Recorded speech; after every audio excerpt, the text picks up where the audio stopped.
I want to talk about why I won't watch The Secret Lives of Mormon Wives as an ex-Mormon, somebody who makes content. It would make a lot of sense for me to talk about it. If you talk about it, if you watch it, a lot of people feel it's validating in these ex-Mormon circles. I totally get that. If it sparks conversation or helps someone start their deconstruction, genuinely, that is great. But I'm deconstructing something way bigger than Mormonism right now. This world to me is not just about like culty marriages and the church-sanctioned misogyny. This is about how we're being sold our trauma back to us, packaged in a Hulu subscription.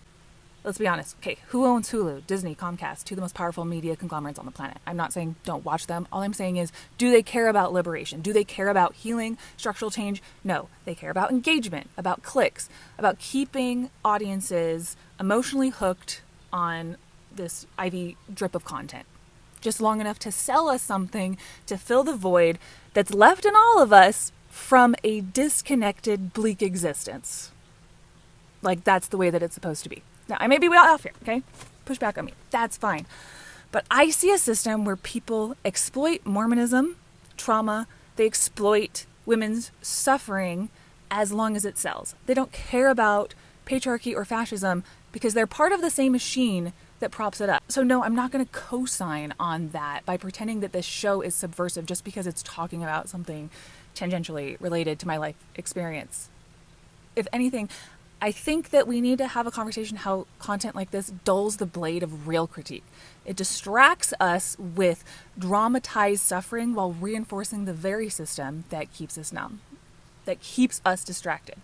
I don't want to watch another show that profits from our pain while doing nothing to dismantle what caused it. Because we're afraid of what we'd have to feel and do if we stopped. Like a few days ago, ABC News President Bob Iger asked hosts of The View to tone down their rhetoric against Donald Trump to avoid attacks from the administration. Milquetoast basic-ass liberal takes from The View and the media is bending the knee. We have a president who just this week was holding up pictures from the Congo as evidence of a white genocide in South Africa. He's participating in a real genocide in Gaza. And media conglomerates are just interested in their own self-preservation when real things need to be said. And The View is getting muzzled right now. So I don't appreciate shows that package our trauma and sell it back to us. I don't think that it's just entertainment. I do think that there's harm to it. The harm is that we are being sold our trauma back to us. And it's just disorienting enough to keep us quiet. It takes our collective grief, it wraps it in intrigue, splices in ads for more consumerism, and then I'm sitting around wondering why my healing feels like putting things in a shopping cart. Because we're dancing to the soundtrack of the ruling class. Our music is made by the ultra-wealthy. Our shows are curated by billionaires so that our time is wasted on entertainment that numbs us instead of does anything to free us. So no, I'm not watching The Secret Lives of Mormon Wives. I already lived it. And now I want something more that's more than just a pseudo-feminist docutainment, more than trauma for hire, more than Disney offering me catharsis while investing in fascism on the side. Miss me with that. Is it so much to ask for connection and representation in a way that just isn't monetized? I think we want liberation that doesn't come with a login screen. Because we have to remember that we hold the power. We decide what we consume. I haven't been able to articulate what I want to say here of why I'm so disinterested in The Secret Lives of Mormon Wives until I saw my husband watching Star Wars this week, and it hit me that we're all sitting back watching scripted rebellions fed to us by the very empire that we're pretending to resist. Disney owns Star Wars, they own Hulu, they own all these stories. Watch them if you want to. That's not the point I'm making. I just think that watching them makes us believe that we're participating. We're the problem because we are also too scared to understand that somebody's not going to come and save us. We want a hero. That's what we have been trained as a society, as a religion, as ex-Mormons, to want, to need a savior. But needing a savior leads to fascism. Somebody saying like, please fix it, please lead us, just make it okay. No! No one is coming!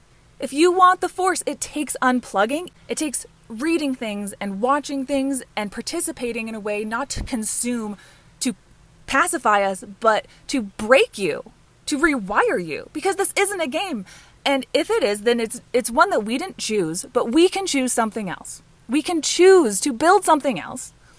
You just have to stop mistaking catharsis for change. Stop pretending that you're fighting the empire when you're just logged in and you're scrolling. passively waiting for somebody else to start the rebellion. It ain't it.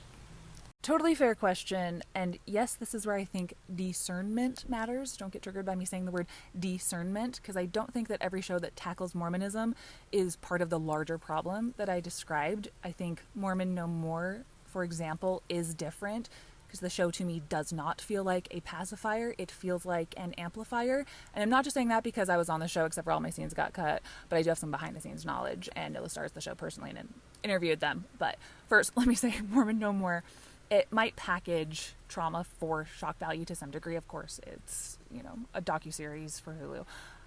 More on that in a sec. But I don't feel like it turns suffering into a spectacle to keep us watching in the same way as Secret Lives of Mormon Wives. It names the system.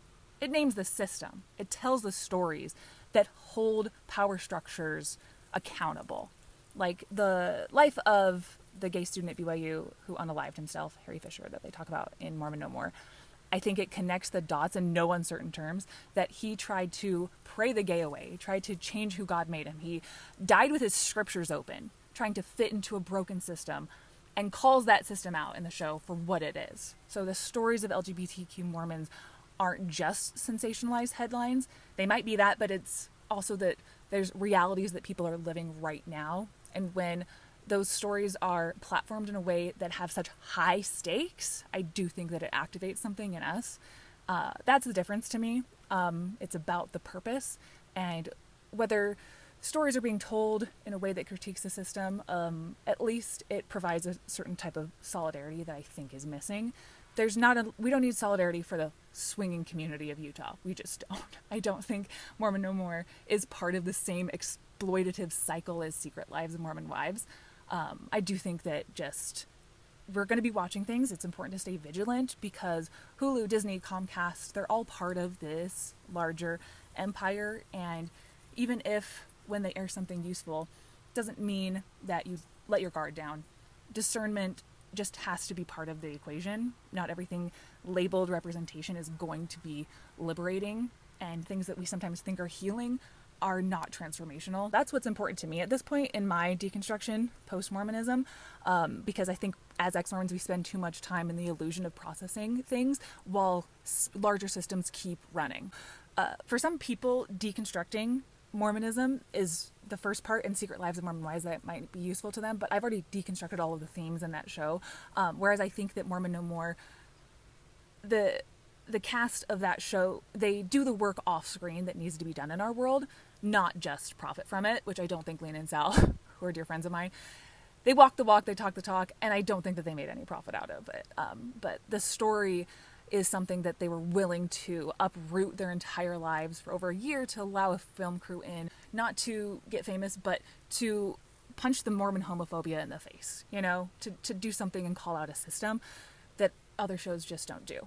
So after I posted my last video, a friend texted and he was like, I love the take. It's also how I feel about fighting a fake rebellion, just so we can feel like we're participating.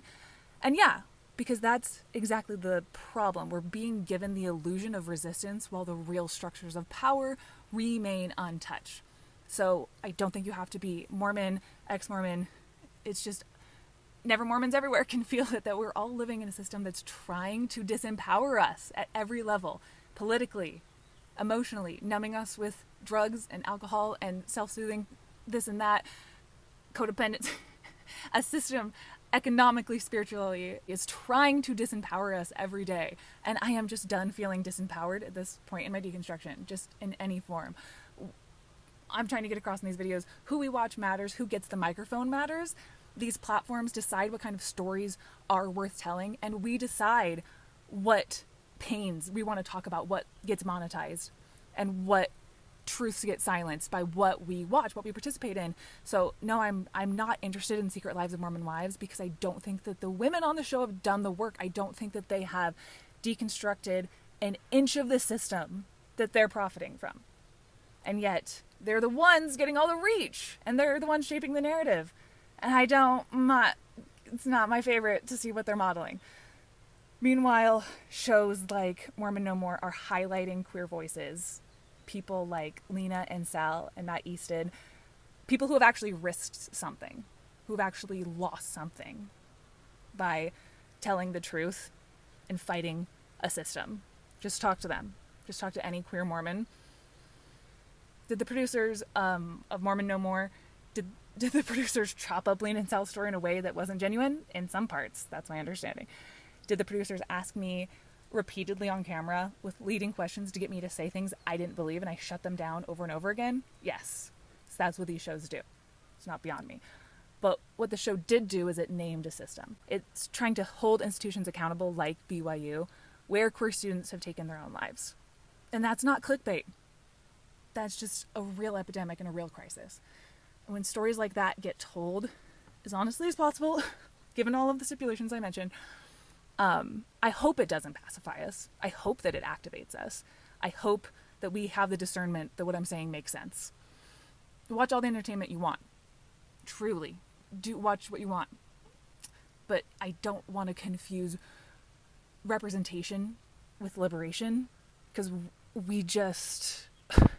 we're ex-cult members. We gotta be more discerning. I'm not here to fight a fake rebellion. I want a real one.